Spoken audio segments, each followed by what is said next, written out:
بھی آج کے دن یہ سوچتے ہیں کہ وہ بھٹو صاحب جو پہلے بڑے اسٹرانگ تھے، اس سے پہلے تاریخ ان کو ایک انقلابی لیڈر کے طور پر مانتی تھی اور وہ بہت کانفیڈنٹ بھی تھے، چھکے چھڑاتے تھے اپنے مخالفین کے. آل آف اے سڈن 1977 میں جنوری سے لے کر جولائی تک کا لمحہ، یہ سفر کیسے طے ہوا؟ وٹ لیڈ ٹو کو؟ کیوں ہوا کو؟ فوج کو کیوں آنا پڑا؟ اس میں 3-4 سوال کھڑے ہوتے ہیں. یہ پہلا والا سوال تو یہی ہے کہ کیوں ضیاء الحق نے کو کیا. جی. مگر پھر اس کے بعد اگلا سوال یہ آتا ہے کہ ضیاء الحق نے پھر کیا کیا؟ 11 سال رہا جی. اور اس کی کیا لیگیسی کیا اس کی. تو میرا خیال ہے پہلا سوال کا جواب یہی ہے کہ بھٹو صاحب، اب یہ کچھ تھوڑی تاریخ میں جانا پڑے گا جی. اور ان لوگوں کے لیے جنہیں شاید تاریخ یاد نہیں ہے یا اس وقت پیدا بھی نہیں ہوئے تھے، تو میں ذرا اس کو سمپلیفائی کر کے ایکسپلین کرتا ہوں آپ کو. 5 جولائی کو ذوالفقار علی بھٹو صاحب پرائم منسٹر تھے اور ضیاء الحق صاحب آرمی چیف تھے. ضیاء الحق صاحب نے ایک کو کیا، بھٹو صاحب کو حراست میں لے لیا اور یہ کہا کہ میں 90 دن کے اندر اندر الیکشن کرا دوں گا. کیوں میں نے کو کیا؟ اس لیے کیونکہ بہت ملک کے اندر افراتفری ہے، لڑائی جھگڑے شروع ہو گئے ہیں، تو میں ان کو سٹیبل کر کے اور پھر سب کو ایکول اپرچونٹی دوں گا. ایکول اپرچونٹی کیوں؟ کیونکہ بھٹو صاحب کے اوپر الزام یہ لگ رہا تھا کہ آپ نے جو الیکشن کروائی ہے مارچ میں وہ رگڈ تھی. 9 سیاسی جماعتیں چھوٹی چھوٹی سب اکٹھی ہو گئی تھیں. انہوں نے ایک پلیٹ فارم بنا لیا جس کا تھا پاکستان نیشنل الائنس، PNA. اس میں مذہبی لوگ بھی تھے، سیکولر لوگ بھی تھے، لیفٹسٹ بھی تھے، رائٹسٹ سے سارے اکٹھے تھے، سب اکٹھے. سب نے یہ فیصلہ کیا کہ ایک ہی پلیٹ فارم سے ہم لڑیں گے اور بھٹو کو ڈیفیٹ کریں گے. اب بھٹو کے بارے میں وہ یہ سمجھتے تھے یہ سوشلسٹ ہے، اس قسم کے الزام لگتے تھے ان پہ. سو بھٹو صاحب نے فیصلہ کیا کہ الیکشن تو 78 میں ہونی تھی 5 سال کے بعد، کیونکہ اگست 73 میں آئین آئی تھی اور اس کے 5 سال کے اندر نیشنل اسمبلی کی ٹرم تھی.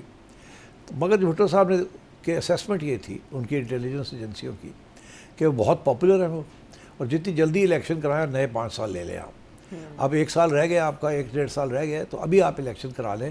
ابھی یہ اکٹھے ہو رہے ہیں چھوٹی چھوٹی جماعتیں، ان کو 1 سال مل گیا تو یہ بہت مضبوط ہو جائیں گی. تو بھٹو صاحب نے یہ فیصلہ کیا کہ جلدی سے الیکشن کرا لیتے ہیں، ابھی یہ کمزور ہیں، تکڑے نہیں ہیں، اگر ان کو ٹائم مل گیا تو یہ تکڑے ہو جائیں گے.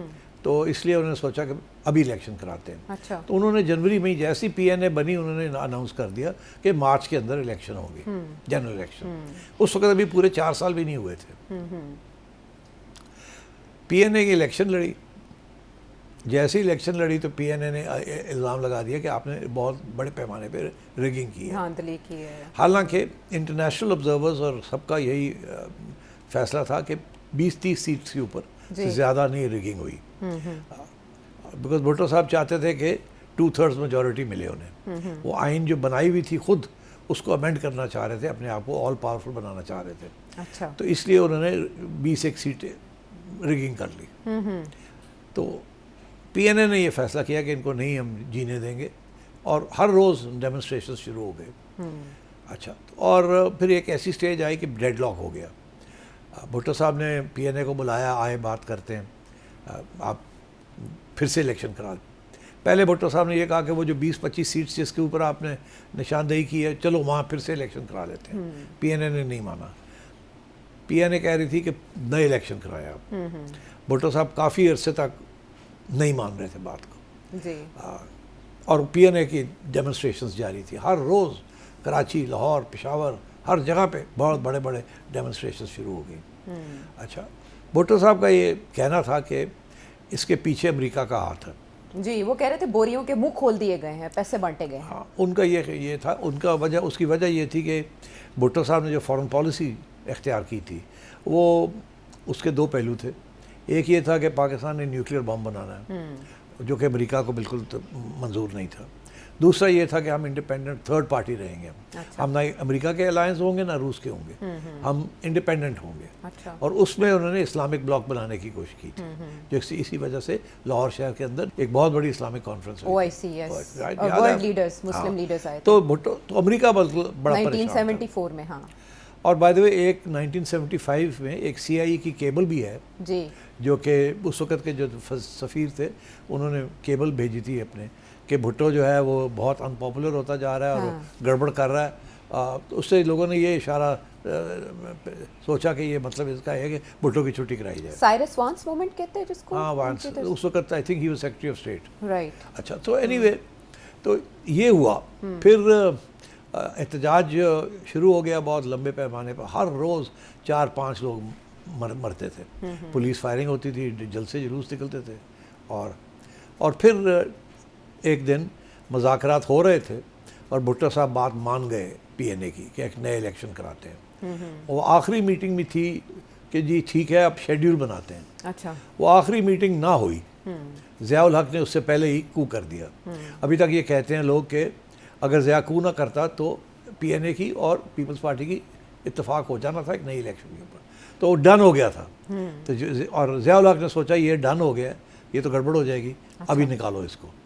تو آئی تھنک جو شک پڑتا ہے کہ امریکن جو تھے وہ ضیاء کو بھی پش کر رہے تھے گیٹ ریڈ آف ہم. اسی لیے لوگ جو عمران خان صاحب کے ساتھ ہوا ہے وہ لوگ اسی طرح اس کے ساتھ لنک کرتے ہیں کہ یہ امریکہ کا رول ایسے ہی ہوتا ہے.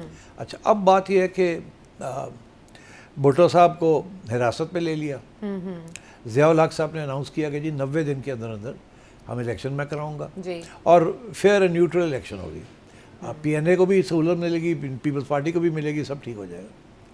بھٹو صاحب کی ان کو مری لے گئے. مری ضیاء الحق ان کو ملنے آئے. اچھا. ضیاء الحق ان کو ملنے آئے اور ان کو یہ کہنے آئے کہ آپ آزاد ہیں, آپ کو ہم نے گرفتار نہیں کیا, میں سنسیئر ہوں, میں الیکشن کراؤں گا اور میں آپ کو تسلی دینے آیا ہوں کہ آپ جائیں کیمپیننگ کریں اور 3 مہینے میں الیکشن ہوگی.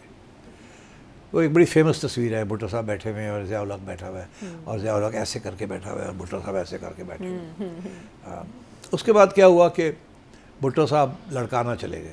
اچھا. ان کو چھوڑ دیا, چلے گئے لڑکانہ چلے گئے. لڑکانہ میں انہوں نے 1-2 جلسے کیے, وہاں بہت غصے کا اظہار کیا اور ایک جلسے کے اندر یہ بھی کہا کہ جب میں آؤں گا تو میں ان کو دیکھ لوں گا جرنیلوں. اب وہ جذبے میں وہ کہہ گئے. اب GHU میں انہوں نے سنا کہ او یہ تو کہتا آ کے یہ کرے گا ہمارے ساتھ. تو میرا خیال ہے پھر یہ فیصلہ ہوا کہ اب الیکشن نہیں ہو سکتی کیونکہ الیکشن تو یہ جیت جائے گا. اچھا. اور اس نے اگر یہ انتقام کرنا ہے تو پھر we can't afford it. So I think that's at stage when Zia ul Haq نے فیصلہ کیا کہ اس کو اب ایک تو الیکشن نہیں ہوگی, دوسرا یہ کہ اس کو سیاست میں رہنے نہیں دینا. تو پھر الیکشن پوسٹ پون ہو گئی اور ضیاء الحق صاحب نے 2 سال بھٹو صاحب کو جیل میں رکھا اور کیس کیا ان کے اوپر. اور اس کیس کے اندر سپریم کورٹ کے ججز اور ہائی کورٹ کے ججز کو کھلا پلا کے اپنے سائڈ پہ لیا اور ان سے ججمنٹ لے لی کہ جی ان کو ایکسیکیوٹ کیا جائے. اور چارج یہ تھا کہ آپ کی فیڈرل سیکیورٹی فورس FSF انہوں نے ایک بنائی تھی کہ اس کی وجہ سے ایک قصوری صاحب تھے, ان کو قتل کیا گیا تھا. تو اس لیے یہ الزام لگا کے اور اس فورس کا جو ہیڈ تھا مسعود صاحب, ان سے گواہی لی, وہ اپروور بن گئے, وعدہ معاف گواہ بن گئے. انہوں نے کہا جی مجھے بھٹو نے کہا تھا مار دو اس کو. تو وہ جعلی ایویڈنس دے کے بھٹو صاحب کو پھانسی چڑھا دیا. So that is what happened at that time. تو اور اس کے بعد پھر ضیاء الحق صاحب 11 سال رہے جی. اور ضیاء الحق صاحب نے جو کچھ کیا وہ اس کے اثرات آج تک ہم بھگت رہے ہیں. کہا جاتا ہے کہ پولرائزیشن کی بنیاد تب پاکستان میں پڑی اور پاکستان نظریاتی طور پر بالکل بدل گیا, ایک الگ سی ٹریجیکٹری پر روانہ ہو گیا. ابھی آپ نے جن کا حوالہ دیا نواب محمد احمد خان صاحب تھے جن کے قتل کا الزام لگا کے پھر ٹرائل کیا گیا اور اپریل 4 1979 یعنی 1977 میں کو ہوا, 1979 میں بھٹو صاحب اللہ کو پیارے ہو چکے تھے یا کر دیے گئے تھے, روانہ کر دیے گئے.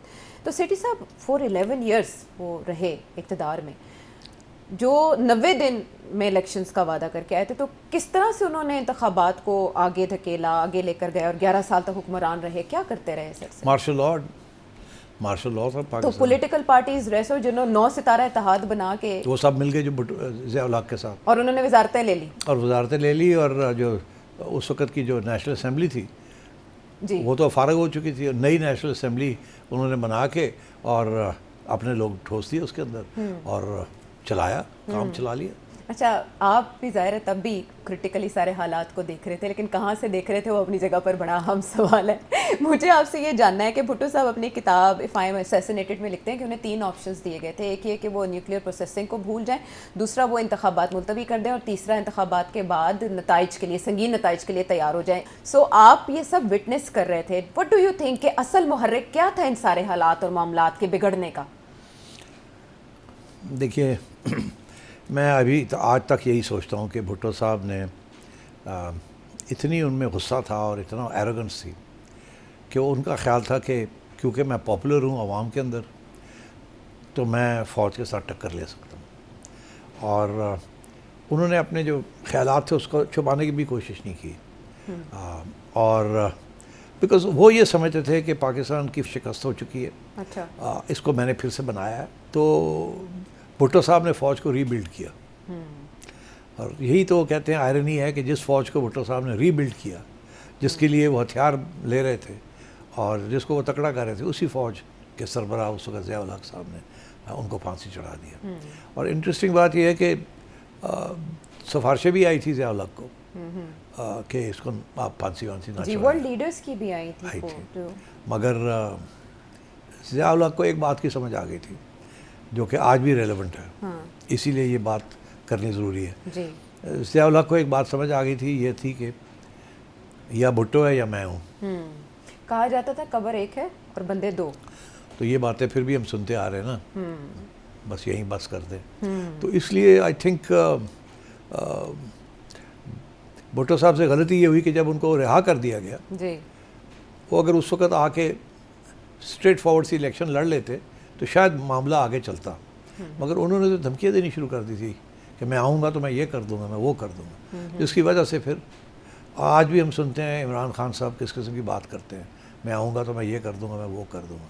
تو میں سمجھتا ہوں یہی مسئلے اسی طریقے سے مسئلے بنتے ہیں، arrogance and ego and power.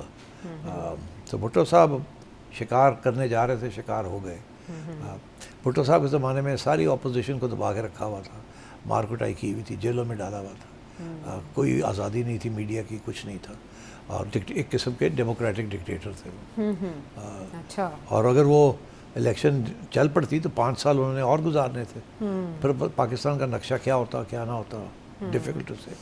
بہرحال امریکہ اور ضیاء الحق اکٹھ ہو گئے، بھٹو صاحب کو پھانسی دے دی. پاکستان کی یا ضیاء الحق کی خوش قسمتی ہے کہ سوویت یونین نے انویڈ کیا افغانستان. امریکہ پہنچ گیا پاکستان کے پاس کہ کتنے پیسے چاہیے، کتنے ہتھیار چاہیے، مجاہدین کو ٹرین کرو اور سوویت یونین کے خلاف کارروائی کرو. ضیاء الحق نے کہا یس سر. اس نے پیسے بھی لیے، ہتھیار بھی لیے، اپنے آپ کو مضبوط کیا ود امریکن سپورٹ، اور افغانستان کے اندر سوویت یونین کے خلاف مجاہدین جو تھے ان کو عام بھی کیا. تو وہ پوری پائپ لائن چلتی تھی from CIA and Saudi Arabia to ISI to مجاہدین. تو اسی وقت میں ISI تکڑی ہوئی ایٹ دیٹ ٹائم. اور اس دور میں پاکستان کی افغان پالیسی میں بھی روح پھونکی گئی اور اس کے بعد امریکہ کا سلسلہ نہیں رکا. وہ دن ہے، اور اب تو نہیں مگر ان قریب ابھی حال ہی میں پاکستان کا موقف یہی رہا ہے کہ افغانستان جو ہے وہ ایک قسم کا ایکسٹینشن آف پاکستان ہے، کیونکہ ہم نے ان کو آزادی دلوائی فرام دا سوویت یونین. ہم نے وہاں کی جو گورنمنٹ بنی ان کو سپورٹ کیا. اور by the way Soviet union جانے کے بعد بہت سی گورنمنٹس بنی، اور پاکستان کے یہاں اسلام آباد میں بیٹھ کے ڈسکشن ہوتی تھی، اکارڈز بنتے تھے. جی، مری میں، اسلام آباد میں، مری میں، اسلام آباد میں، پشاور میں. تو وہ پاکستان کا بہت بڑا رول تھا، جیسے کہ یہ طالبان کی واپسی پہ بھی پاکستان کا بہت بڑا رول ہے. مگر یہ بات ایسے چلتی نہیں نا، انفارچونیٹلی. جن کی آپ مدد کرتے ہیں وہ پھر ان کے اپنے مفاد ہوتے ہیں بعد میں. جیسے اب آپ دیکھ لیں جن کو آپ نے سپورٹ کیا وہ آپ کے گلے پڑے ہوئے. بھٹو صاحب کی ایروگنس کا آپ ذکر کر رہے کہ اور انہیں اپنی پاپولیرٹی پہ بہت مان تھا. سٹی صاحب اس عرصے میں ان کے اس رویے کا آپ کیسے شکار ہوئے، اور پھر جب آپ باہر آئے تو آپ نے کیا دیکھا؟ اگر ہم پرسنالٹیز کا کمپیریزن کریں، ایک طرف بھٹو صاحب تھے، ذوالفقار علی بھٹو، اور ایک طرف ضیاء الحق صاحب تھے، لیگیسیز ان کی کیا کیا ہیں جو آج بھی ہم سمجھیں کہ چل رہی ہیں؟ اب آپ نے ایک بڑا نازک سے سبجیکٹ چھیڑ دیا میں نے. بالکل آپ نے ایسے کر دیا ہے. بس پھر میں بہت مختصر جواب دوں گا, آپ مجھے زیادہ خریدیں گی نہیں. نہیں, میں کوشش کروں گی کہ میں ایسے نہ کروں کہ آج دکھتی رگ کو نہ چھیڑوں. جی وہ ایسے ہے کہ میں اس وقت یو کے میں تھا جب بنگلہ دیش بنا, اور بہت سی دردناک کہانیاں آ رہی تھیں کہ کس طریقے سے وہاں کریک ڈاؤن کیا. بھارت کا بھی کردار تھا, مکتی باہنی کے بڑے تذکرے تھے. سو یہاں سیٹلمنٹ کرنی چاہیے تھی. مجیب جو ہے وہ جیتا تھا الیکشن, اس کو پرائم منسٹر بننا چاہیے تھا. بھٹو صاحب نے یہ فیصلہ کیا, اور جنرل یایا نے یہ فیصلہ کیا کہ نہیں, ہم بنگالی کو نہیں بننے دیں گے پرائم منسٹر, یا پاکستان ادھر سے ویسٹ پاکستان سے پرائم منسٹر بنے گا. بنگلہ دیشیز جو تھے, بنگالی جو تھے, وہ کہتے تھے ہماری سیٹ زیادہ ہیں, مگر یہ ایسٹ ویسٹ والا پرابلم بن چکا تھا. پھر وہاں بغاوت ہو گئی جس میں ہندوستان کا رول بہت اہم تھا. تو اس صورت میں ہم, میرے جیسے لوگ اور بھی اسٹوڈنٹ تھے, ہم لوگ بڑے آئیڈیلسٹک تھے, اور ہم نے کہا کہ یہ تو بڑی زیادتی ہے. بھٹو صاحب کا بہت اہم رول ہے اس کے اندر. وہ نہیں چاہتے تھے کہ کوئی اور بنے پرائم منسٹر, اسی لیے انہوں نے سیٹلمنٹ نہیں ہونے دی. اگر چاہتے وہ تو سیٹلمنٹ ہو سکتی تھی, مگر بھٹو صاحب نے سیٹلمنٹ نہیں ہونے دی. یہ ہمارا موقف تھا. اس کے بعد جب ہم نے دیکھا کہ وہ تو معاملہ ختم ہو گیا, بھٹو صاحب جو ہیں انہوں نے آئین بھی بنا لی ہے, اور انہوں نے آئین بنانے کے ساتھ ہی بھٹو صاحب نے کریک ڈاؤن کر دیا پاکستان, ویسٹ پاکستان اس وقت کا جو پاکستان تھا, نیشنل عوامی پارٹی کے اوپر کریک ڈاؤن کر دیا. اب نیشنل عوامی پارٹی تھی اس وقت جس کے سربراہ ولی خان صاحب تھے, اور اس کے اندر سردار عطا اللہ مینگر, خیر بخش مری, یہ سب ٹرائبل لیڈرز بھی تھے اس کے اندر. بلوچستان اور اس وقت کا نارتھ ویسٹ فرنٹیئر پروونس, وہاں پیپلز پارٹی نہیں جیتی تھی, وہاں نیب جیتی تھی. وہاں انہوں نے اپنی گورنمنٹس بنائی. وہاں بھٹو صاحب کو بڑی تکلیف تھی کہ ان کو گورنمنٹ نہیں بنانے دینی. تو بھٹو صاحب نے ایک سٹیج ایسی آئی کہ جعلی الزام لگا کے اور اس دونوں گورنمنٹس کو ڈسمس کر دیا اور گورننس رول لگا دیا. تو اس سٹیج پہ ہم جیسے کچھ لوگ تھے جنہوں نے سوچا کہ یہ تو بالکل ایک نیا بنگلہ دیش بننے جا رہا ہے, یہ عوام کی جو ووٹنگ ہے, ووٹ ہے, اس کو یہ نل اینڈ وائڈ کر رہے ہیں, اور یہ انہوں نے کریک ڈاؤن کریں گے. اور ہوا بھی ایسے ہی. تو جعلی الزام لگا کے اور گورنمنٹس کو ڈسمس کر دیا, سب کو گرفتار کر لیا, اور ایک کنسپیریسی تھیوری کے تحت ایک ٹرائل شروع کر دی جس کا نام تھا حیدرآباد ٹرائیبیونل. حیدرآباد ٹرائیبیونل کے اندر کوئی 55 کے قریب لوگوں کو گرفتار کر کے اس کے اندر ڈال دیا سندھ حیدرآباد جیل میں. اور الزام یہ تھا کہ آپ سازش کر رہے ہیں پاکستان کو توڑنے کی, ایسی کوئی بات ہی نہیں تھی. وہاں MNAs, MPAs, student leaders سبھی تھے وہاں, بلوچ اور پشتون. اور اس کی ٹرائل بھی جیل کے اندر ہوتی تھی, باہر نہیں ہوتی تھی. جیل کے اندر ہی عدالت بنا دی تھی, 3 جج بٹھا دی اور کہا کہ ان کو سب کو سزائیں دے دو, کیونکہ یہ ولی خان اور خیر بخش مری اور عطا اللہ مینگل کمپرومائز کرنے کے لیے تیار نہیں تھے. یہ کہہ رہے تھے ہماری پروونشل اٹانومی ہے, ہمیں پروونشل اٹانومی ہے, ہمیں ملے پروونشل اٹانومی. بھٹو صاحب وہ تو سینٹرلائز پاور چاہتے تھے. تو اس سلسلے میں ہم جیسے کچھ لوگ تھے جو آئیڈیلسٹک تھے, اور ہم نے کہا کہ یار ان کا بلوچوں کا اور پشتون کا ساتھ دینا چاہیے, ان کے ساتھ زیادتی ہو رہی ہے, ان کی جو حکومتیں کیوں ڈسمس کی ہیں, ان کو نہیں کرنا چاہیے, اور عوام نے ووٹ دیا, ان کی ہونی چاہیے. تو اس سلسلے میں پھر ہمیں بھی پکڑ کے لے گئے, دھر لیا گیا اور 2 سال جیل میں رکھا. تو دیٹ واز, سو ہم سارے حیدرآباد پریزن میں تھے جب کہ یہ خبر آئی کہ 5 جولائی کو کو ہو گیا. اور جیسے ہی کو کی خبر آئی تو جو وہاں جو لیڈرز تھے, ولی خان اور عطا اللہ, سارے یہ سب لوگ تھے, ان کا یہ انالیسس تھا کہ اب کیونکہ ہم نے بھٹو کے خلاف مہم چلائی ہے, اب بھٹو جیل میں ہے اور ضیاء الحق ہے, تو اگر ہمیں ضیاء الحق آفر کرتا ہے کہ آپ میرا ساتھ دیں تو ہمیں دینا چاہیے, جیلوں سے نکل کے جا کے اپنی سیاسی جماعتوں کو تکڑا کرنا چاہیے. تو پھر وہی ہوا کہ 3 مہینے کے بعد ضیاء الحق صاحب نے حیدرآباد ٹرائیبیونل کو ختم کر دیا اور سب کی رہائی ہو گئی. So we were all there when we heard this news. اور میں آپ کو بتاؤں وہاں بھٹو صاحب کے خلاف اتنا سخت غصہ تھا کیونکہ 2 سال سے لوگوں کو جیل میں رکھا ہوا تھا اور کچھ امکان بھی نہیں تھا کہ ان کو چھوڑیں گے. وہی تھا میں نے آپ سے کہا وہ کریک ڈاؤن تھا, کسی قسم کی اپوزیشن تسلیم کرنے کے لیے تیار نہیں تھے بھٹو صاحب. سو دیٹ از واٹ ہیپنڈ. جیسے آپ نے اصطلاح استعمال کی ڈیموکریٹک ڈکٹیٹر, یہ اس عرصے میں رجحان یہ دکھائی دے رہا تھا. تو سیٹھی صاحب واٹ اباؤٹ ضیاء الحق صاحب, پاکستان کے جو نیوکلیئر پروگرام ہے اس کے بارے میں ان کے انٹرویوز موجود ہیں, انہوں نے اس کو پروٹیکٹ کرنے کی کوشش کی اور یہ بھی کہا جاتا ہے کہ وہ دوہری پالیسی چل رہے تھے امریکہ اور افغانستان کی بابت. تو ان کی کیا لیگیسی ہے, یا پاکستان کی جو اس وقت ایک نظریاتی شناخت ہے اس پہ اس کے کیا اثرات ہیں؟ دیکھیے امریکہ کو پتہ تھا, امریکہ نے ضیاء الحق کا ساتھ دیا ہے کیونکہ ضیاء الحق امریکہ کا ساتھ دے رہا تھا against the Soviet union. Bhutto صاحب کبھی نہ کرتے یہ, وہ انڈیپینڈنٹ پالیسی رکھتے. Zia ul Haq wanted to go into the American camp. تو ضیاء الحق نے امریکہ کے ساتھ مل کے مجاہدین کو ہتھیار دیے اور پناہ دی اور پیسے دیے وایا دی ISI and also the CIA, اور ایونچولی کامیاب ہو گئے. سوویت یونین چھوڑ کے چلا گیا. جنیوا اکارڈز ہوئے کہ جی ٹھیک ہے سوویت یونین کو وڈرا کی موقع ملنا چاہیے. تو 10 سال وہ چلتا رہا. مگر بڑی انٹرسٹنگ بات یہ ہے عائشہ کہ یہ جو ایٹم بم بنا رہا تھا پاکستان, امریکہ کو تکلیف تو بڑی تھی, وہ تو بھٹو کے زمانے میں اس کو ختم کرنا چاہ رہے تھے. اب کیونکہ پاکستان ان کا کام کر رہا تھا تو انہوں نے پریشر نہیں ڈالا پاکستان پہ. انہوں نے سوچا یہ بعد میں ہم دیکھ لیں گے اس کو, ابھی ان کے ساتھ ایٹم بم کے اوپر ہم نے کوئی گفتگو کی تو یہ ہمارا ساتھ ہی نہ دیں. تو اور اس کے کور آف دیٹ پاکستان کی اسٹیبلشمنٹ نے آہستہ آہستہ اپنا بم بنانا شروع کر دیا تھا. اس حد تک کہ جب 1987 میں میرا خیال ہے جب انڈیا پاکستان کے کچھ حالات خراب ہوئے تو ضیاء الحق صاحب نے یہ فیصلہ کیا کہ اب کسی طریقے سے اشارہ کرنا ہے کہ ہمارے پاس بم بن گیا, اب نہیں تو انڈیا نہ ہمارے ساتھ کوئی گڑبڑ کر دے. تو پھر ایک پورا پلان بنا. پلان یہ بنا کہ ہندوستان کی طرف سے ایک سینئر جرنلسٹ کلدیپ نیر صاحب پاکستان آئیں گے, وہ آ کے ڈاکٹر AQ خان کو انٹرویو کریں گے, جو کہ جسے کہتے ہیں فادر آف دا بم, اور ڈاکٹر AQ خان جو ہے اس پہ تسلیم کریں گے ان اے راؤنڈ اباؤٹ وے کہ ہاں ہمارے پاس بم ہے. تو اس کے ساتھ انڈیا کو ڈیٹرنس کا پتہ چل جائے گا.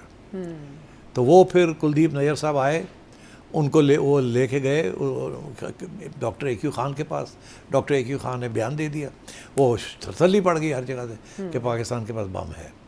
تو اس کا مقصد یہی تھا کہ ہمیں اوپر حملہ نہ کرے انڈیا. اس وقت ٹینشن بڑی ہوئی تھی انڈیا پاکستان میں.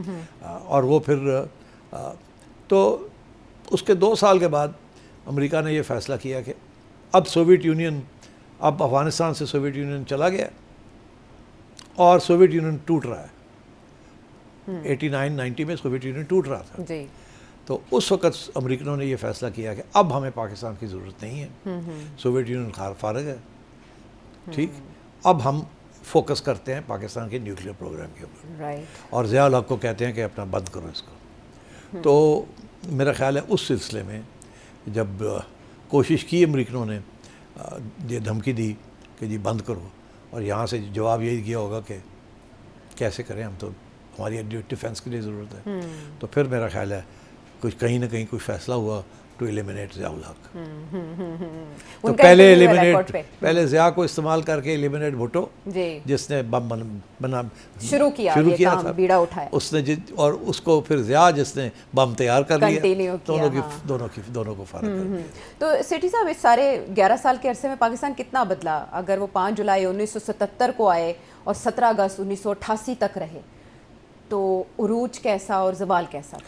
انہوں نے اسلامائزیشن کی. ان کے پاس کوئی لافل اتھارٹی نہیں تھی, مارشل لاء کی کوئی لافل اتھارٹی نہیں ہوتی. تو انہوں نے سوچا کہ اب میں کیسے اپنے لیے کوئی لیگل فریم ورک کیسے بناؤں. تو لیگل فریم ورک کے لیے انہیں عدالتوں کی بھی ضرورت تھی, مگر اور عدالتوں نے ان کو ٹائم بھی دیا کہ آپ بنا لیں, ایک نئی آئین بنا لیں, جو کچھ کرنا ہے آپ کر لیں. تو ضیاء الحق صاحب نے 1985 میں الیکشنز اناؤنس کیے, جسے وہ کہتے تھے نان پارٹی الیکشن. آج تک پیپلز پارٹی روتی ہے کہ ہم نے بوائیکاٹ کیوں کیا. محترمہ اس وقت UK میں تھی تو انہوں نے بوائیکاٹ کر دیا. اس کے لیے اس بوائیکاٹ کے ذریعے ضیاء الحق کے جو ٹوڈی تھے ان سب کو کھلی چھٹی مل گئی. ضیاء الحق نے نئی پارلیمنٹ بنا لی جس سے اس نے مجلس شورا کا نام دے دیا. نواز شریف صاحب بھی تبھی وہ سارے اسی کھاتے میں آئے تھے. یہ سارے جو ہے نا اس دور کے پیدائش ہیں. اور اینڈ دین ضیاء الحق نے اس پارلیمنٹ نے ایک پرائم منسٹر بھی بنا لیا. پرائم منسٹر انہوں نے چنا سندھ سے کیونکہ ایک اسمال پروونسز کرنا تھا. ضیاء خود پنجابی تھا. غلام اسحاق خان پشتون تھے جو کہ پریزیڈنٹ بننے بعد میں, تو سندھ سے کوئی لینا تھا کسی کو, تو انہوں نے سندھ سے محمد خان جنیجو کو لے لیا جو کہ بالکل ان نون ایک پولیٹیشین تھا. اچھا, اس کے بعد ایک بڑی انٹرسٹنگ چیز ہوئی کہ جنیجو صاحب جو ہیں وہ انہوں نے سب سے پہلی چیز کی کہ انہوں نے کہا جی اب جو افسر شاہی ہے اس کو میں ختم کروں گا. اور افسر شاہی کا مطلب یہ سب سے پہلے یہ بڑی بڑی گاڑیاں ختم ہو گئی, سب سوزوکیز میں, فوجی بھی اور سول سرونٹس بھی اور سی ایس پی سب سوزوکی سب کو ملے گی, بڑی گاڑیاں نہیں ملیں گی. اوہ ہو اتنے ناراض ہو گئے ہمارے فوجی. بیوروکریسی میں اصلاحات کا آغاز کیا انہوں نے. وہ ایسے تھا جیسے کہ نفرت جنیجو کے خلاف. اور لوگ ضیاء الحق کے پاس جاتے تھے, کہتے تھے یہ اس کو نکالو, یہ پاگل ہے, اس سے دیکھو کیا کیا ہے, ہم تو حکمران طبقہ ہے ہمارا.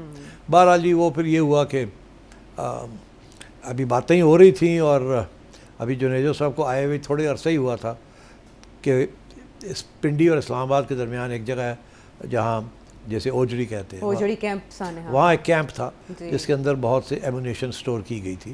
وہ امریکہ نے کے ساتھ مل کے ہماری ایجنسیوں نے ایک کیمپ بنایا تھا کہ وہیں سے سارے ہتھیار آتے تھے اور وہیں سٹور ہوتے تھے اور وہیں سے افغانستان جاتے تھے. اچھا, پھر وہ ہوا یہ کہ ایک دن ایک دم اوجڑی کیمپ بلو اپ کر گیا. اور اب شاہد خاقان عباسی صاحب کے والد بھی فوج میں تھے, وہ بھی اوجڑی کیمپ کے ایکسپلوژن کے ذریعے وہ بھی مارے گئے وہاں.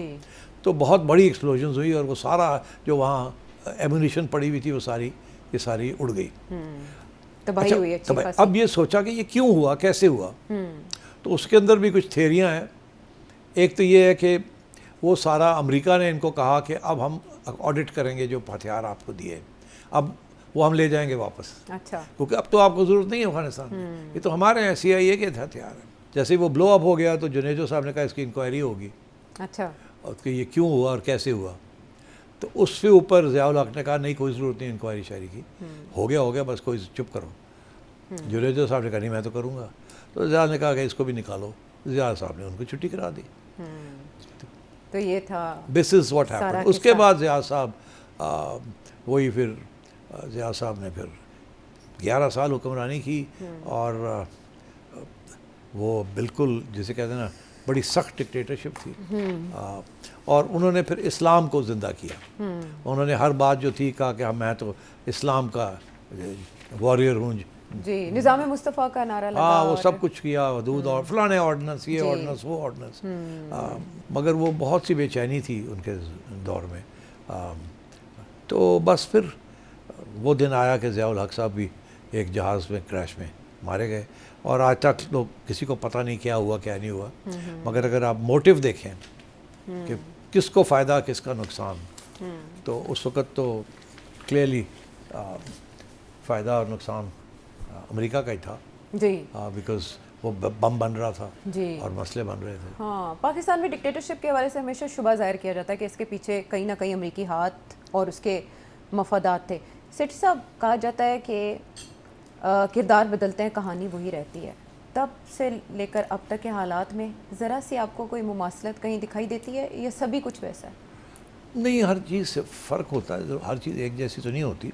مگر ابھی میں دیکھتا ہوں نا, ابھی جو چیز مجھے پریشان کرتی ہے کہ جب یہ ایک پاپولر لیڈر بھٹو صاحب جیسا اور ایک پاورفل آرمی چیف جب وہ ایک دوسرے کو برداشت نہیں کرتے تو دونوں نہیں رہ سکتے. دو تلواریں ایک اس کے اندر نہیں میام کے اندر نہیں رہ سکتی. سر, لیکن جب بے نظیر بھٹو 1988 میں واپس آئیں اور اس کے بعد انہوں نے پرویز مشرف صاحب کا بھی دور دیکھا, تو انہوں نے اپنے والد کی لیگیسی سے کچھ نہ کچھ تو سیکھا تھا, جو وہ ایک کمپرومائز کر کے واپس آئی تھی, PDM میں بنی تھی اور انہوں نے الیکشنز میں حصہ لیا تھا.